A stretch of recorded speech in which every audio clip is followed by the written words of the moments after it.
Shalom friends, బైబిల్లో రాయబడి ఉన్నది, అడుగుడి మీకు ఇవ్వబడును.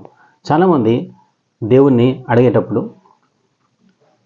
ప్రార్థన అంతంలో ఆఖరిలో ఒక వచనాన్ని మటుకు చాలామంది వాడుతూ ఉంటారు. ఎఫెసీయులకు రాసిన పత్రిక 3వ అధ్యాయం 21వ వచనం. అయితే ఇక్కడ ఒక రహస్యం దాగి ఉన్నది, అది చాలామందికి తెలియదు. అది నేను ఈరోజు చెప్పాలని కోరుకుంటున్నాను.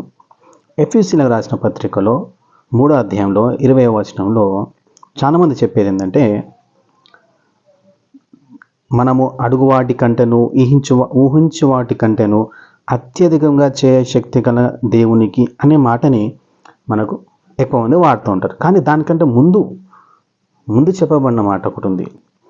మనలో కార్యసాధకమైన తన శక్తి చొప్పున.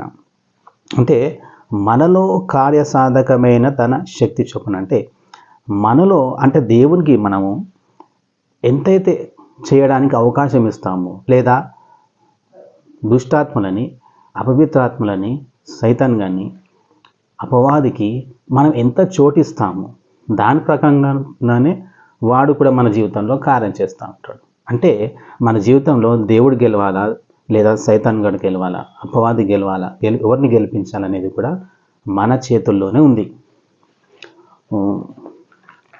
లూకా సువార్తలో 4వ అధ్యాయంలో ఇలాగ రాయబడి ఉన్నది. 5వ వచనం చూస్తుంటే, అప్పుడు అపవాది ఆయనను, యేసుక్రీస్తుని తీసుకొని పోయి భూలోక రాజ్యములన్నిటినీ ఒక నిమిషంలో ఆయనకు చూపించి, ఈ అధికారమంతయు రాజ్యముల మహిమయు నీకిత్తును, అది నాకు అప్పగింపబడి ఉన్నది. నువ్వు అప్పగిస్తున్నావు.